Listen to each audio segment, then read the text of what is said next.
मित्रों नमस्कार। विभिन्न प्रतियोगी परीक्षाओं की तैयारी कर रहे बहुत से दोस्त अक्सर ये सवाल करते हैं कि किसी भी प्रतियोगी परीक्षा में सफलता के लिए कौन सी महत्वपूर्ण बातों का ध्यान रखना पड़ता है या फिर कौन से वो महत्वपूर्ण सूत्र हैं जो आपको प्रतियोगी परीक्षाओं में सफलता दिला सकते हैं। मैं अपने व्यक्तिगत अनुभव से जिन निष्कर्षों पर पहुंचा वो 5 महत्वपूर्ण सूत्र आप सबसे साझा कर रहा हूँ। उम्मीद करता हूँ कि आप लाभान्वित होंगे। किसी भी प्रतियोगी परीक्षा में सफलता के लिए व्यक्तिगत रूप से मेरा ऐसा मानना है कि सबसे पहले आपको जिस चीज़ की ज़रूरत होती है वो है डिटर्मिनेशन। नंबर 1 पॉइंट है डिटर्मिनेशन, यानी कि दृढ़ निश्चय। शकील आदमी का एक शेर है कि हार हो जाती है जब मान लिया जाता है, कि हार हो जाती है जब मान लिया जाता है और जीत तब होती है जब ठान लिया जाता है। दृढ़ निश्चय आपके मस्तिष्क को कुछ ऐसा ही बना देता है कि आप अपने टारगेट के प्रति पूर्णतः समर्पित रहते हैं। और डिटर्मिनेशन किस तरह से प्रभावित करते हैं आपकी सफलता को, आपके कार्यों को, इसके 3 उदाहरण मैं आपको बताता हूँ। हालांकि इतिहास में आप देखेंगे तो आपको बहुत सी चीज़ें देखने को मिलेगी, लेकिन 3 सर्वाधिक महत्वपूर्ण उदाहरण आप देखेंगे। बाबा साहब डॉक्टर आम्बेडकर 23 सितंबर 1917 को जब बड़ौदा में एक पारसी धर्मशाला से सैन्य सचिव के पद पर रहते हुए डॉक्टर आम्बेडकर का सामान बाहर फेंक दिया गया इस वजह से कि आप अछूत और आपको कमरा किराए पर नहीं देंगे। 23 सितंबर के दिन 1917 में बड़ौदा रेलवे स्टेशन पर अपनी आंखों में आंसू लेकर डॉक्टर आम्बेडकर ये संकल्प लेते हैं कि यदि मैंने इस देश की घटिया जातिवादी व्यवस्था को बदल नहीं दिया तो मैं आत्महत्या कर लूँगा। और इस एक डिटर्मिनेशन की वजह से अगले 33 सालों तक डॉक्टर आम्बेडकर लगातार काम करते हैं और उनका ये दृढ़ निश्चय 26 जनवरी 1950 को जाकर पूरा होता है, जब देश में संविधान लागू हो गया और भारतीय संविधान के आर्टिकल 15 में ये स्पष्ट रूप से लिख दिया गया कि राज्य, जाति, धर्म, लिंग के आधार पर किसी भी व्यक्ति के साथ कोई भेदभाव नहीं करेगा। दूसरा उदाहरण हम देखते हैं नेल्सन मंडेला का। मंडेला ने अपनी जिंदगी के 28 साल जेल में गुजारे। 1962 से लेकर 1990 तक अफ्रीका में रंग-भेद की नीति का विरोध करते हुए, वहां की शासन व्यवस्था का विरोध करते हुए निरंतर संघर्ष करते रहे। और जेल के शुरुआती साल तो ऐसे थे जब 8x8 की कोठरी में उनको रहना पड़ा, पढ़ने को अखबार नहीं, लिखने को कागज तक नहीं दिया जाता था। उन विकट परिस्थितियों में रहते हुए भी अपने दृढ़ निश्चय के दम पर मंडेला अंततः अफ्रीका के राष्ट्रपति बने। तीसरा एक और बहुत ही चर्चित उदाहरण है म्यांमार के नेता आंग सान सू की का।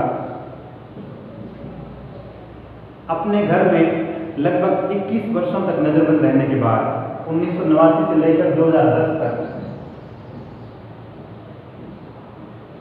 आंग सान सू की अंततः सफल होती है वहां के सैनिक शासन को उखाड़ फेंकने में और बर्मा में लोकतंत्र की बहाली होती है और सू की बर्मा की प्रधानमंत्री के समकक्ष पद पर आसीन होती है। तो ये तीनों उदाहरण इस बात को सिद्ध करते हैं कि जो लोग दृढ़ निश्चय के होते हैं, अपने टारगेट के प्रति दृढ़ निश्चय रखते हैं, तो वो निश्चित रूप से सफलता के सर्वाधिक करीब होते हैं। यदि आपको सफल होना है तो आपके मस्तिष्क में प्राथमिक रूप से जो बात है वो होनी चाहिए अपने टारगेट के प्रति उच्च दर्जे का समर्पण, प्रतिबद्धता या फिर दृढ़ निश्चय। ये जिन लोगों में होता है वो देर सवेर कामयाब होते ही है। तो किसी भी प्रतियोगी परीक्षा में सफलता का पहला जो सूत्र है वो है कि आपने एक बार जो टारगेट सेट कर लिया, चाहे आप IAS की तैयारी कर रहे हैं, RS की कर रहे हैं, टीचर्स एग्जाम की कर रहे हैं या फिर आप 10वीं 12वीं BA में परीक्षाओं की तैयारी कर रहे हैं, आपके मन में उस परीक्षा को पास करने का संकल्प हर हाल में होना चाहिए। दूसरे सूत्र की यदि हम बात करें तो वो है सिलेबस एंड ओल्ड पेपर्स। किसी भी प्रतियोगी परीक्षा की तैयारी आप करने जा रहे हैं उसका सिलेबस प्राथमिक रूप से आपकी किताब में नहीं होना चाहिए, आपके पास प्रिंटेड नहीं होना चाहिए, बल्कि आपके दिमाग में होना चाहिए। क्योंकि बहुत से लोग ऐसे मिलते हैं जब किसी प्रतियोगी परीक्षा की तैयारी की हम बात करते हैं और किताब खरीदने की जब बात आती है तो मैं पूछता हूँ कि सिलेबस क्या है, पहले सिलेबस बताइए, उस हिसाब से मैं आपको किताब बताऊँ। तो फिर वो कहते हैं कि सिलेबस तो मैंने देखा नहीं, देख के बताऊँगा। तो ये सबसे खराब बात है किसी भी प्रतियोगी के लिए कि वो सिलेबस से परिचित नहीं होता। सिलेबस यदि आपके दिमाग में है तो उसके दो फायदे हैं। एक तो जब भी आप अखबार, टीवी, समाचार पत्र कुछ भी पढ़ रहे होंगे, जब भी आपके सिलेबस से संबंधित कोई टॉपिक उसमें आएगा, आपका माइंड तुरंत अलर्ट मोड पे आ जाता है कि ये चीज़ मेरे सिलेबस में है, मुझे इसको ठीक से पढ़ना है, ठीक से देखना है, ठीक से समझना है, और आप समग्र रूप से पढ़ पाते हैं चीज़ों को। अन्यथा कुछ चीज़ें आप बहुत ज़्यादा पढ़ लेते हैं, कुछ बिल्कुल ही छूट जाती है सिलेबस की जानकारी के अभाव में। तो सिलेबस अपने दिमाग में रखें। और पेपर्स का मामला ऐसा है कि पुराने पेपर आपको परीक्षा में पूछे जाने वाले प्रश्नों की प्रकृति के बारे में बताते हैं कि परीक्षा में किस तरह के प्रश्न पूछे जाएंगे। मुझे याद है कि 2006-07 के आसपास जब मैं 11वीं-12वीं क्लास में था और कांस्टेबल या पटवारी जैसी परीक्षाओं के प्रश्न पत्र देखता था, तो प्रश्न पूछे जाते थे कि हल्दीघाटी का युद्ध कब हुआ था, करो या मरो का नारा किसने दिया था, सविनय अवज्ञा आंदोलन कब आरंभ हुआ था। इस तरह के बहुत ही सरफेसियल से सवाल पूछे जाते थे। लेकिन जैसे जैसे आप आगे आएंगे आप देखते हैं कि अब पेपर बनाने वाले जो हैं वो हल्दीघाटी के युद्ध में भाग लेने वाले हाथियों के नाम क्या थे, यहाँ तक जा पहुँचे हैं। तो पुराने प्रश्न आपको बता देते हैं कि पेपर पूछने वाला किस तरह की चीज़ की डिमांड करता है।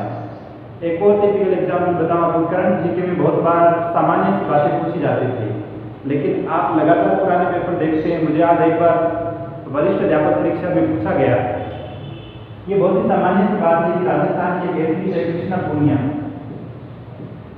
और अधिकांश लोग याद कर रहे होते हैं कि कृष्णा पूनिया का संबंध किस खेल से है, लेकिन लगातार बदलता हुआ पैटर्न आपको ये बताता है कि बात यहाँ तक पूछी जा सकती है कि कृष्णा पूनिया ने किसी चैंपियनशिप में गोल्ड मेडल जीता डिस्कस थ्रो में, उन्होंने कितने मीटर कश्तरी फेंकी थी। अब ये बहुत ही अलग मामला हो गया है, 61.03 मीटर, 60.14 मीटर, जबकि सामान्यतः हम लोग इन चीज़ों को नहीं पढ़ रहे होते हैं। ठीक है, ऐसे पिछले कुछ सालों का पैटर्न यदि आप देखेंगे तो इस तरह के प्रश्न लगातार पूछे जा रहे हैं जिनमें कौन सा एक कथन असत्य है। किसी भी चीज़ के बारे में लिख दिया कि भारत छोड़ो आंदोलन के बारे में कौन सा एक कथन असत्य है, तो 4 बातें लिखी हुई है। अब यहाँ आपको थोड़ी सी डीप स्टडी की जरूरत होती है।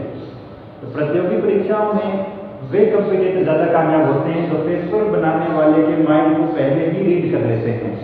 ये ठीक वैसे ही है जैसे फुटबॉल का गोलकीपर जो है सामने खड़े हुए खिलाड़ी अपने विरोधी खिलाड़ी के चेहरे को देखकर ये अनुमान लगा लेता है कि ये किस साइड में फुटबॉल को किक करने वाला है।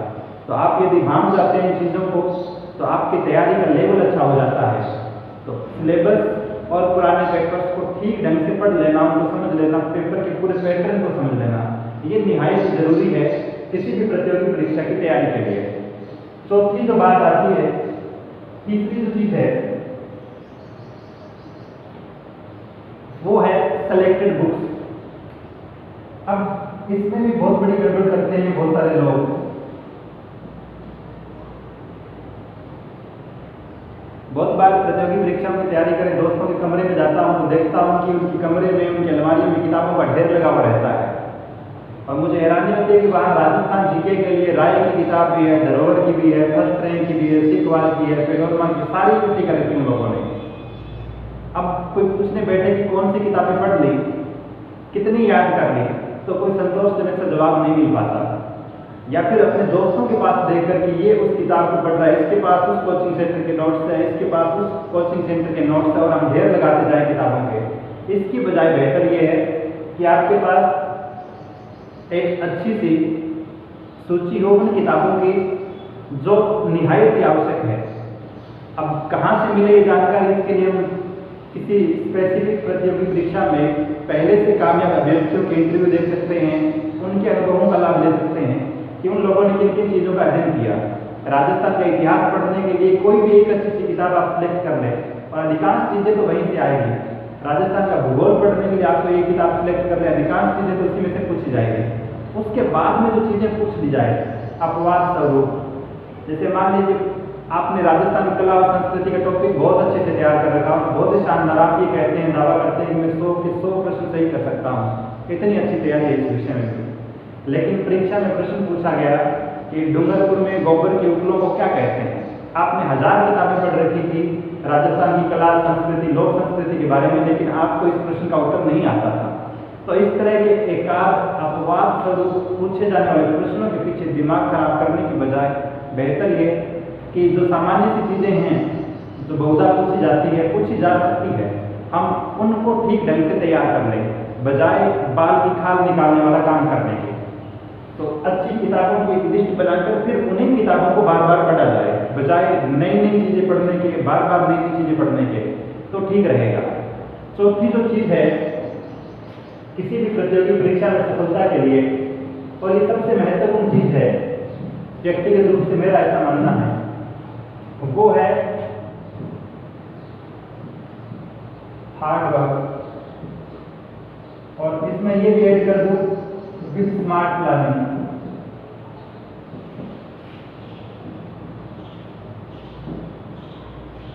जो लोग दृढ़ निश्चयी हैं, जिनके दिमाग में सिलेबस है, जिन्होंने बहुत अच्छी किताबें कलेक्ट कर ली, लेकिन यदि मेहनत नहीं कर रहे हैं तो सारी की सारी चीज़ें धरी हुई रह जाएगी। टिम नोटके का एक बहुत ही शानदार स्टेटमेंट है। वो कहते हैं कि hard work beats talent if talent does not work hard. कठिन परिश्रम हरा सकता है टैलेंट को यदि टैलेंट कठिन मेहनत नहीं करता। और ये सच्ची बात है। जो लोग ठीक ढंग से अच्छी प्लानिंग के साथ कठिन मेहनत नहीं कर रहे हैं, या फिर आप देखते हैं मोस्टली ट्रेंड ये रहता है कि प्रतियोगी परीक्षा तिथि घोषित हो जाने के बाद अधिकांश लोग बहुत ज़्यादा पढ़ने लगते हैं, 12-12 घंटे 14-14 घंटे पढ़ने लगते हैं। लेकिन महत्वपूर्ण बात यह है कि जो लोग 6-6 घंटे पढ़ रहे थे साल भर से, वो लोग लीड कर जाएंगे इन 12 घंटे पढ़ने वालों से, क्योंकि वो कंटिन्यूटी के साथ लगातार पढ़ रहे थे। तो आपको ये ध्यान रखना है कि जो सिलेबस है, जो किताबें आपके पास है, उसके हिसाब से एक निश्चित प्लानिंग के साथ, कार्य योजना के साथ एक निर्धारित समय में आपका सिलेबस पूरा हो जाए। और ये बिल्कुल महत्वपूर्ण नहीं है कि आपने किताबों को कितनी बार पढ़ लिया है। बहुत सारे लोग ऐसा पूछते हैं कि ये धरोहर राजस्थान सामान्य ज्ञान की किताब मैंने 13 बार पढ़ ली, उसके बाद भी याद नहीं रहता है। तो याद रहने का मामला अलग है, और मैं बार बार कह रहा हूँ कि कितनी बार पढ़ा इसकी बजाय कैसे पढ़ा ये ज़्यादा महत्वपूर्ण है।